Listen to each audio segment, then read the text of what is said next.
Selanjutnya yaitu Kapita Selekta ya. Iya, Halo, bisi iya lepat Bun. Ini akan adab napi. kemarin kan gak masuk saya itu tentang adab akhlak aja Bun. Oh, jadi proket hari saja. Iya Bun. Oke. Untuk selanjutnya yaitu proket hadis yang akan dipandu atau dibersamai oleh Bunda Penti. Kepada Bunda Penti disilahkan. Baik, terima kasih Bunda Neneng Ehat. Alhamdulillah. Alhamdulillahilladzi hadana li hadza wa ma kunna linahtadiya laula an hadanallah.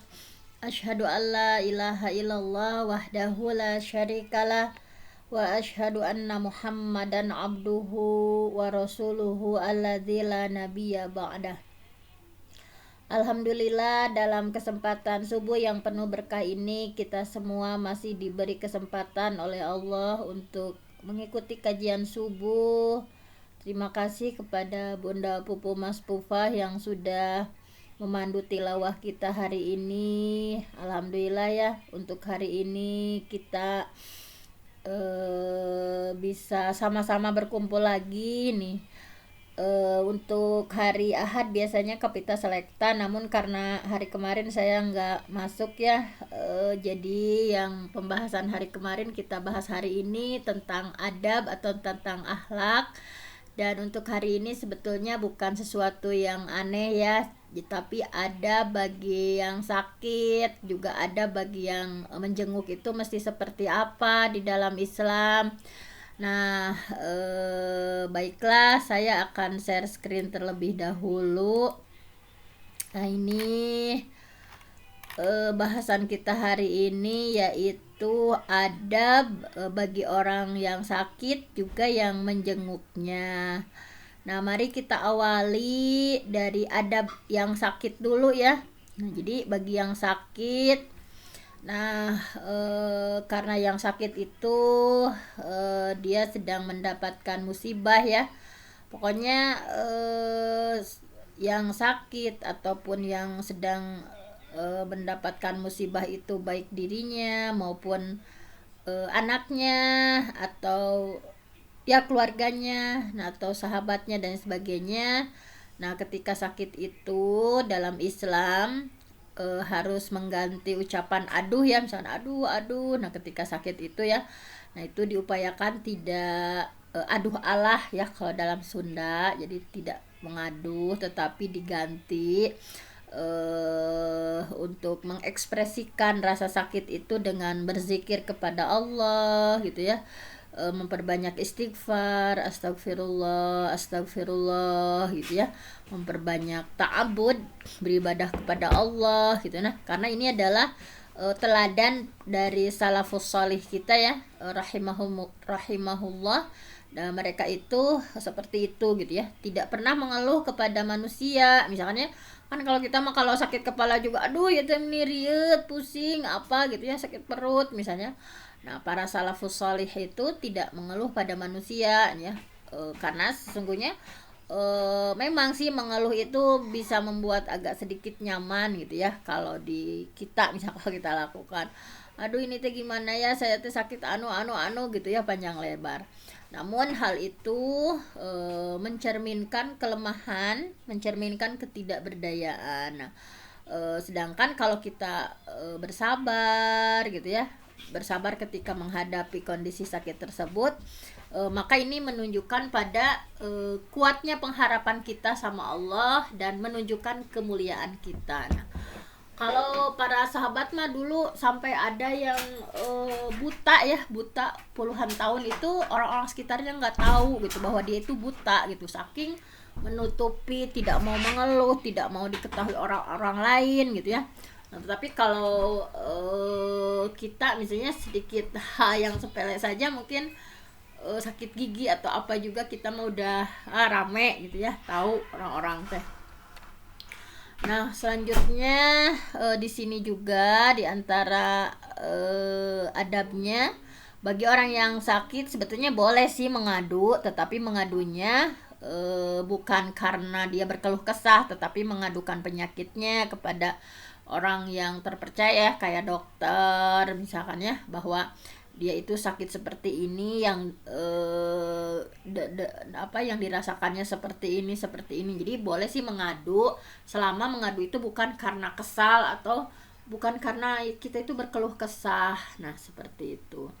Kemudian apa sih yang mesti dilakukan oleh orang yang sakit? Nah, ini hendaklah meletakkan tangannya pada bagian yang sakit. Nah, jadi dipegang dengan tangannya ya pada bagian yang sakit. Misalkan kalau yang sakitnya kepala, dipegang kepalanya sambil mengucapkan, ya ini hadisnya sahih, Bismillah, Bismillah, Bismillah. Nah, ini 3 kali ini. Kalau misalkan kita yang sakitnya perut nih, sambil dipegang perutnya, rasakan ya keagungan Allah, rasakan pertolongan Allah. Bismillah, Bismillah, Bismillah, dengan menyebut nama Allah ya, dengan pertolongan Allah, dengan asma Allah. Nah, kemudian kalau udah baca Bismillah 3 kali, kemudian selanjutnya baca nih 7 kali, A'udzubillah wa qudratihi min syarri ma ajidu wa uhadziru. A'udzubillah wa qudratihi min syarri ma ajidu wa uhadziru. Ini dibacanya 7 kali ya. A'udzubillah, aku berlindung kepada Allah, wa qudratihi, dan berlindung kepada kekuasaan Allah, min syarri ma ajidu, dari keburukan apa yang aku temui, wa uhadziru, dan aku hindari. Nah, ini jadi baca bismillah 3 kali. Bismillah, bismillah, bismillah. A'udzubillah wa qudratihi min syarri ma ajidu wa uhadziru. Ini 7 kali. Nah, ini bagi untuk diri sendiri ya, doa untuk diri sendiri. Nah, kemudian berusaha untuk meminta kehalalan atas barang yang masih menjadi tanggungannya gitu ya. Barangkali dia punya hutang atau pernah dirampas dari pemiliknya. Nah, kemudian hendaknya juga menuliskan wasiat dengan menjelaskan apa yang merupakan miliknya atau hak orang lain yang harus dipenuhi. Misalkan nih, saya pernah janji sama si anu, saya punya hutang sama si anu, misalkan ya, milik dia itu ini misalkan. Juga wajib baginya untuk mewasiatkan harta yang bukan merupakan bagian dari warisannya. Nah, jadi berwasiat mengenai harta ya, tetapi tentunya tanpa merugikan hak-hak warisnya. Tentunya ini ada ketentuannya, nanti ya di bawah akan saya bacakan hadisnya, atau langsung saja sekarang mungkin kita lihat saja langsung keterangan untuk nomor 1 ini akan kita bahas gitu ya. Baik, sebentar. Nah, ini yang keterangan nomor 1 ini. Nah, ini man kanat indahu mazlamatun, barang siapa yang mengambil secara zalim ya, li ahadin, mengambil secara zalim milik salah seorang saudaranya ya, min irdihi, baik berupa kehormatan, au syai'in, atau berupa barang gitu ya, barang atau sesuatu pokoknya, fal yatahallal, maka mintalah kehalalan. Jadi lagi sakit itu kan ada banyak kemungkinannya, bukan berarti kita berpikir yang aneh-aneh, tetapi memang ini sunahnya gitu ya. Man kanat indahu mazlamatun, barang siapa yang mengambil secara zalim ini, li ahadin ya, milik saudaranya, min irdihi, baik berupa kehormatannya, au syai'in, atau sesuatu ya, apapun, barang atau apapun, fal yatahallallahu minhul yaum, maka mintalah kehalalan darinya sekarang gitu ya, sebelum sebelum alla yakuna dinarun wala dirhamun, sebelum tiba di mana hari itu enggak bermanfaat lagi dinar dan dirham ya, atau hari kiamat ya.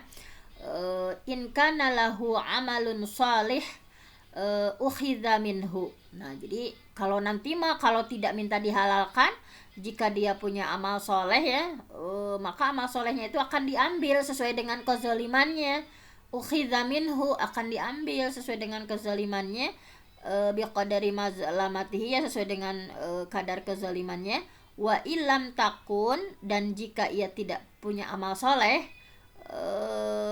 wa illam takun lahu hasanat ukhidha min sayyiati sahibihi fahumila alaih, dan jika tidak punya amal solih diambil dari dosa-dosa orang yang dizalimi itu, dibebankan kepadanya gitu ya. Nah, ini jadi harus hati-hati.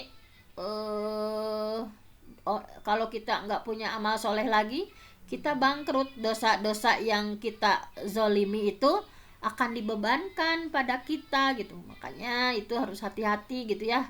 Hak adami gitu ya, hak dengan orang lain, walaupun satu saja ya, gening ada hadisnya, kalau kita bertemu Allah meninggal dalam keadaan membawa satu dosa dengan sesama Adam, itu lebih berat daripada kita bertemu dengan Allah dengan membawa 70 dosa gitu. Nah, itu saking beratnya harus saling mengikhlaskan gitu ya, saling mengikhlaskan. Nah, baik, kita kembali pada yang berikutnya.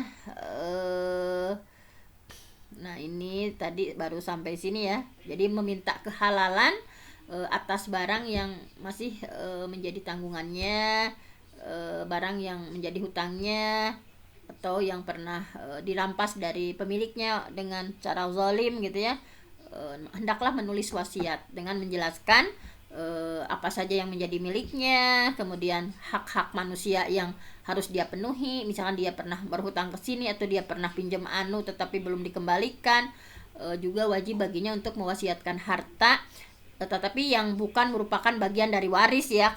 Kalau waris sudah jelas ketentuannya, tetap tanpa merugikan hak-hak warisnya. Nah, baik, untuk selanjutnya tidak boleh, nah di sini tidak boleh menggantungkan jampe-jampe ya, misalkan jampe-jampe atau jimat, pokoknya semua yang mengandung kemusyrikan. Nah, itu nggak boleh. Tetapi yang disyariatkannya itu adalah mengobati sakitnya dengan ruqyah ya, ruqyah dan doa-doa yang masyru', doanya yang disyariatkan gitu, doa dari Al-Quran, doa dari As-Sunnah gitu. Nah, ini ada keterangan juga ya di nomor 2. Baiklah, kita lihat keterangan nomor 2-nya, bahwa ini nih, jadi tadi larangan jampe-jampe, jimat-jimat gitu ya, udah mah sakit, nauzubillah ya, jangan sampai tergelincir pada hal-hal yang musyrik. Man allaqa tamimatan, barang siapa yang menggantungkan ya, allaqa, barang siapa yang menggantungkan tamimatan, jimat, faqad asyraka, maka ia sungguh sudah melakukan kemusyrikan. Nah, ini sama sekali nggak boleh. Hadis riwayat Ahmad ya. Tapi di sini ada kata ruqyah tadi ya. Maksudnya itu ruqyah itu adalah doa ya. Ruqyah itu doa perlindungan yang biasa dipakai sebagai jampe bagi orang yang sakit. Kalau ruqyah sih dibolehkan, tetapi ruqyahnya yang masyru' ya. Ruqyah dibolehkan dalam syariat Islam, ada yang ruqyah syariahnya ya, berdasarkan hadis dari Auf bin Malik ya, di dalam Sahih Muslim. Beliau radhiyallahu an pernah berkata, di masa jahiliyah kami dulu biasa melakukan ruqyah gitu. Kemudian kami berkata pada Rasulullah Shallallahu alaihi wasallam, ya Rasul, bagaimana pendapatmu ya, bagaimana pendapatmu ya Rasulullah, bahwa tadi ya dia bertanya, dulu di masa jahiliyah kami melakukan ruqyah gitu. Kemudian Rasulullah bersabda, lakukanlah ruqyah yang bisa kalian lakukan selama tidak mengandung kemusyrikan. Jadi ruqyah itu boleh selama tidak mengandung dalam doa-doa tersebut kemusyrikan. Nah, ini ya, harus doa-doanya yang masyru' ini, yang disyariatkan. Doa-doa dari Al-Quran itu diutamakan dari sunnah gitu ya, yang jelas gitu. Jangan jampi-jampi yang nggak jelas maknanya, misalkan itu roh siapa gitu ya. Nah, seperti itu. Nah, baik, mohon maaf ya, ini bolak-balik ini karena persiapannya hanya beberapa menit sebelum dimulai. Nah, selanjutnya tadi sudah ya, ini tidak boleh menggantungkan jampi-jampi, jimat. Kemudian yang selanjutnya ini ada keterangan di nomor 3 ya, tadi nanti saja ya. Nah, hendaknya bersegera untuk bertaubat. Nah, hendaknya bersegera untuk bertaubat nih, lagi sakit harus cepat-cepat gitu ya, bertaubat secara sungguh-sungguh. Tentunya dengan syarat-syarat taubat itu seperti apa gitu ya, nanti saja dalam footnote-nya kita sampaikan. Dan senantiasa memperbanyak amal solih walaupun dalam kondisi sakit ya, banyak amal solih tadi dengan zikir, dengan misalkan banyak sedekah misalnya, dan lain-lainnya. Nah, bagi orang yang sakit juga hendaknya berhusnuzon, berprasangka baik sama Allah gitu. Jadi jangan ya Allah abi teh meuni kieu-kieu teuing dipaparin ujian teh misalkan ya. Tapi hendaklah berhusnuzon, berbaik sangka sama Allah, dan justru lebih berusaha mendekatkan diri pada Allah gitu ya. Jadi menggabungkan antara rasa takut ya, khauf dan roja. Ya Allah ditampi ieu nya ujian panyawa teh ditampi gitu ya. Ya Allah abi teh nyungkeun gitu ya, berharap. Jadi ada khauf, ada rasa takut, ya takut sama Allah juga, penuh pengharapan, serta disertai amalan yang ikhlas. Nah, hal ini didasarkan pada hadis dari Rasulullah Shallallahu Alaihi Wasallam, la yamutanna, janganlah seorang di antara kalian ya la yamutanna ahadukum, janganlah seorang di antara kalian menginginkan kematian, illa kecuali wa huwa yuhsinudzon billah, kecuali dia itu dalam keadaan berprasangka baik sama Allah gitu ya. Jadi inilah salah satu adab gitu yang harus dilakukan oleh orang yang sakit. Nah, kemudian adab orang yang menjenguk gimana nih dalam Islam? Subhanallah sangat lengkap ya panduannya. Bagi yang menjenguk, hendaklah dalam mengunjungi orang sakit itu diiringi dengan niat yang ikhlas. Tujuannya harus baik. Misalnya yang dikunjunginya itu adalah misalnya ulama atau teman yang solih, atau bahwa kita berkunjung itu niatnya harus bagus ya, amar ma'ruf nahi munkar, dilakukan dengan lemah lembut, dengan tujuan memenuhi hajatnya misalnya, atau melunasi hutangnya, atau untuk meluruskan agamanya, atau untuk mengetahui tentang bagaimana keadaannya. Nah, ini dalam Islam subhanallah panduannya ya, dikuatkan dalam hadis man ada. Nah, ini untuk motivasi nih kita semua, kalau ada yang sakit ya harus berburu ya, harus dengan segera gitu menengok gitu, jangan nanti jangan ditunda-tunda. Ini motivasinya, man ada marildan, barang siapa yang mengunjungi orang yang sakit, auzaro akhon, atau mengunjungi saudaranya, auzaro akhon lahu fillah, atau mengunjungi saudaranya karena Allah, au fi sabilillah, atau di jalan Allah ya, nadahu munadin, akan ada yang menyeru kepadanya. Nah, ini mengunjungi yang sakit, mengunjungi saudaranya karena Allah gitu ya, berkunjung kepada teman karena Allah, atau berada di jalan Allah.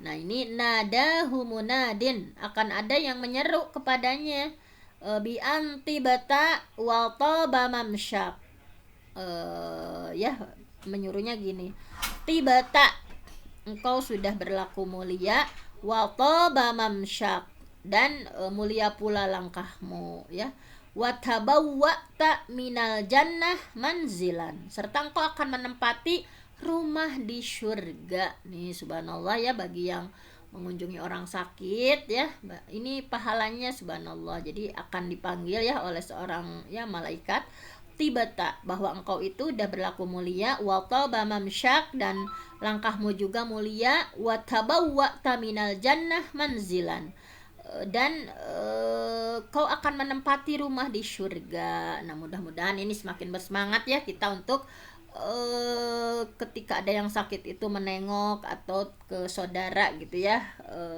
ke teman, berkunjung karena Allah, amar ma'ruf nahi munkar, ingin tahu keberadaannya gimana gitu ya.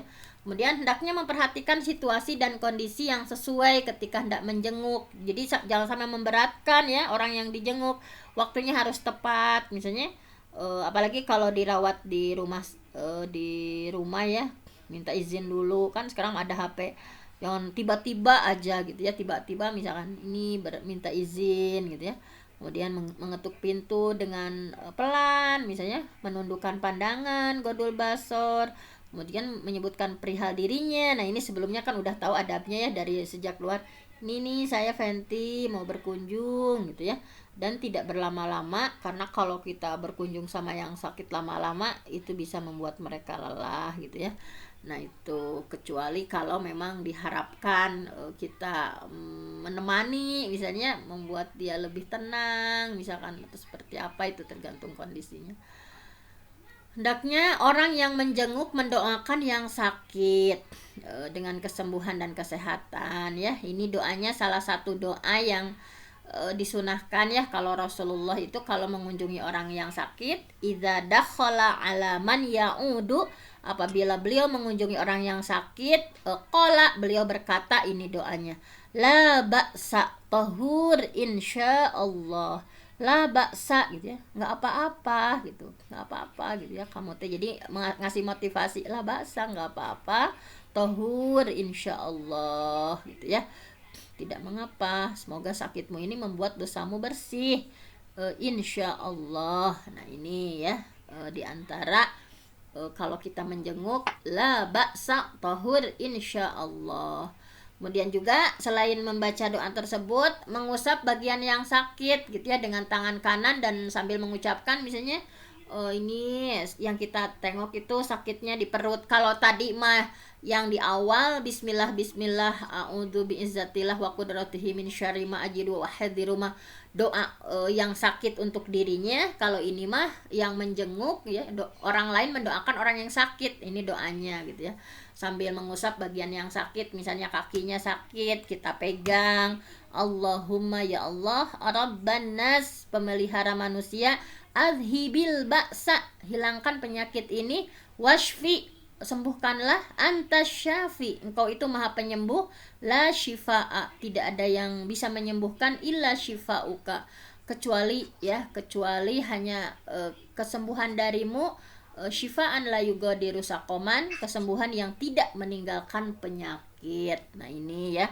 doa ini ketika kita menengok orang yang sakit. Kemudian hendaknya menundukkan pandangan nih, godul basor, tidak menatap tajam misalnya, dan sedikit bertanya, juga memperlihatkan bahwa kita itu belas kasih ya kepada yang sakit, sambil menasehati, bersabar terhadap penderitaan yang dia sedang jalani gitu ya, karena hal ini adalah pahalanya besar, mengingatkan supaya nggak keluh kesah gitu ya, lebar, hanya akan menimbulkan dosa, pahalanya juga hilang gitu ya. Nah kemudian ini juga ada doanya nih, bahwa kita bersyukur sama Allah ketika melihat orang yang tertimpa cobaan musibah ya dan penyakit. Nah, maka dengan suara yang pelan nih, kalau ini nggak boleh keras, karena kita intinya bersyukur sama Allah kita tidak diberi ujian seperti itu. Jadi ketika ada yang tertimpa musibah atau penyakit ya, dengan suara pelan untuk keselamatan diri kita nih yang menengok, doanya ini, alhamdulillahilladzi afani mimma batalaka bihi wa faddalani ala katsirin mimman khalaqa tafdila. Alhamdulillah ya Allah, segala puji bagi Allah, alladzi afani, yang menyelamatkan aku, mimma batalaka bihi, dari musibah yang Allah timpakan kepadamu, wa faddalani, dan Allah memberikan kemuliaan kepadaku, ala katsirin mimman khalaqa tafdila, melebihi orang banyak. Jadi kita saking bersyukur ya kalau lihat yang kena musibah, lihat yang sakit, berdoa untuk diri sendiri, kita bersyukur sama Allah, ya Allah dihindarkan dari hal tersebut ya, sambil pelan, alhamdulillahilladzi afani mimma batalaka bihi wa faddalani ala katsirin mimman khalaqa tafdila. Nah itu, nah selanjutnya ini tadi ya sudah disampaikan keterangan footnote dari yang tadi harus berwasiat itu ya. Nah kemudian ini sudah ya. Nah ini tadi hadisnya, mahakum ri'in muslimin lahu syai' yusi fihi yabitu lailataini illa wa wasiyatuhu maktubah indah. Jadi tidak hak bagi seorang muslim yang punya sesuatu yang di dalamnya harus diwasiatkan, kemudian ia malah tidak mewasiatkan ya, malah bermalam sampai 2 malam, melainkan wasiat itu harus sudah ditulis olehnya gitu. Jadi saking harus cepat gitu ya kalau nulis wasiat, ini harus tulis gitu. Nah kemudian tadi ini udah ya, nggak boleh man allaqa tamimah faqad asyrak. Barang siapa yang menggantungkan jimat, ia sudah melakukan kemusyrikan. Nah sudah. Nah ini tadi ini masih nyambung. Ada beberapa syarat yang harus dipenuhi ketika meruqyah gitu ya. Kan ruqyah itu boleh, tapi syaratnya ketat gitu. Yang pertama, hendaklah ruqyah itu dilakukan dengan kalamullah, dengan bacaan An-Nas, Al-Falaq misalnya, kemudian ayat kursi misalkan.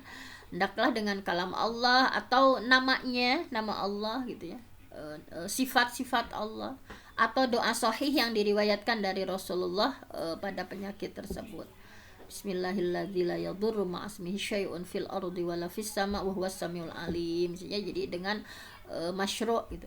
Yang kedua dilakukan dengan bahasa Arab, ini idealnya ya. Jadi jangan bahasa-bahasa yang kita pun nggak tahu maknanya apa misalnya. Hendaklah ia diucapkan dengan makna yang jelas dan bisa dipahami. Tidak boleh ada sesuatu yang haram dalam kandungan ru'yah itu, misalnya mohon pertolongan kepada selain Allah, misalnya biruh siapa, ruh siapa, ruh siapa, misalnya berdoa kepada selain Allah, menggunakan nama jin atau raja-raja jin, misalnya dipanggil Malik siapa-siapa misalnya. Kelima, tidak bergantung kepada ruqyah, bahwa kita tidak bergantung pada ruqyah dan tidak menganggapnya sebagai penyembuh gitu. Ketika ada yang meruqyah misalnya, kita nggak boleh bergantung kepadanya dan tidak menganggap dia itu sebagai penyembuh, tetap gitu bahwa yang menyembuhkan itu Allah, bahwa kita harus yakin bahwa ruqyah itu tidak berpengaruh dengan kekuatan sendiri gitu, tetapi itu semuanya atas izin Allah. Nah semuanya atas izin Allah, harus tertanam dalam jiwa kita. Nah selanjutnya, nah tadi syarat-syarat taubat ya, bahwa ketika sakit itu harus memperbanyak taubat gitu. Syarat taubat itu ya, dalam Imam An-Nawawi ya, dalam kitabnya Riyadhus Shalihin bab taubat ya, disampaikan bahwa syarat tobat itu ayyuqli'a anil maksiyah, harus benar-benar melepaskan diri dari maksiat. Nah, ayyuqli'a anil maksiyah, ayyandama ala fi'liha, menyesali segala perbuatan yang telah dilakukan. Ya Allah, dengan dosa ini saya menyesal gitu ya. Kemudian ayyazima alla ya'uda ilaiha abadan, berkeinginan keras untuk tidak mengulangi perbuatan itu ya, untuk selama-lamanya gitu ya, berazam, bertekad kuat, ya Allah saya tidak akan mengulangi perbuatan itu selama-lamanya. Nah seperti itu. Nah mungkin hanya itu saja, mohon maaf ada kelebihan 13 menit ya, karena kalau disambungkan di hari lain itu suka lupa lagi gitu ya. Yang kemarin-kemarin kalau disambungkan nih, kita sambungkan di hari lain itu lupa lagi, udah slide baru lagi gitu. Mohon maaf, mudah-mudahan ada manfaatnya, khususnya bagi saya, umumnya bagi kita semua. Mohon maaf atas segala kekurangan, yang benar datangnya dari Allah, yang salah dari saya sendiri. Aqulu qawli hadza wa astaghfirullah li wa lakum. Wassalamualaikum warahmatullahi wabarakatuh. Waalaikumsalam Waalaikumsalam warahmatullahi warahmatullahi wabarakatuh. wabarakatuh. Jazakallah khair kasir kepada Bunda Penti yang telah membersamai kita semua dalam kajian subuh, yaitu kalau kali itu selekta.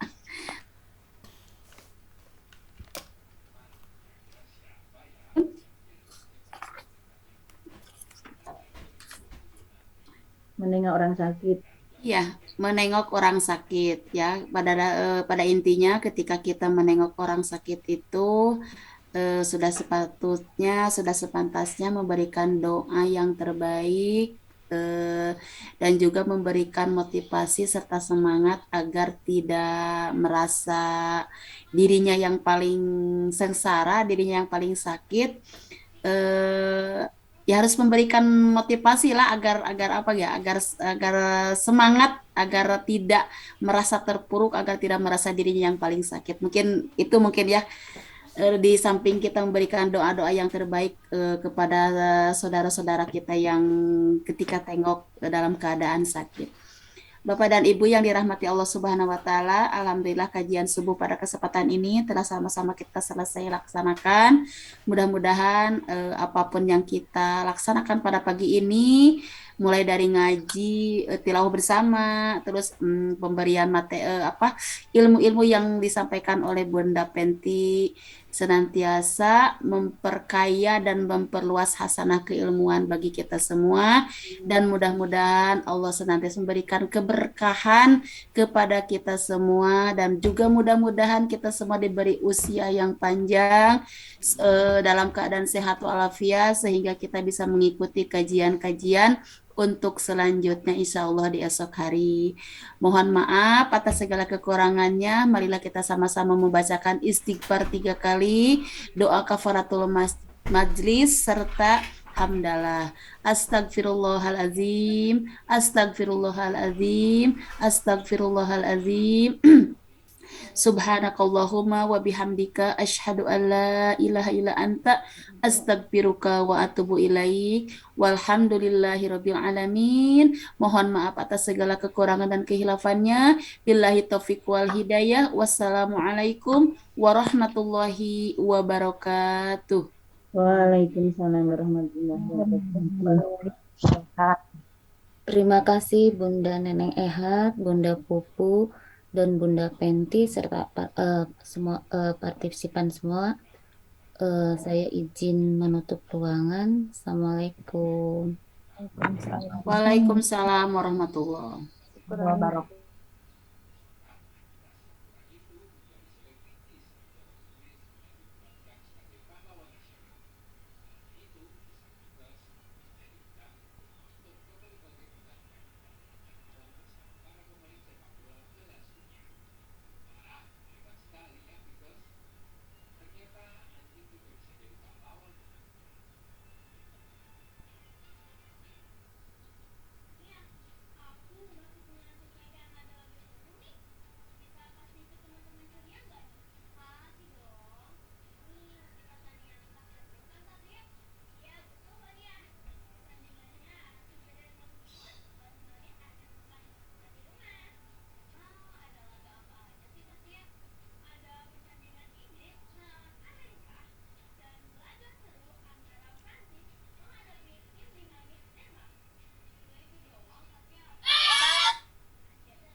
Dr. Kiai Haji Rahmat Syafi'i CMA, Ketua Umum Majelis Ulama Provinsi Jawa Barat.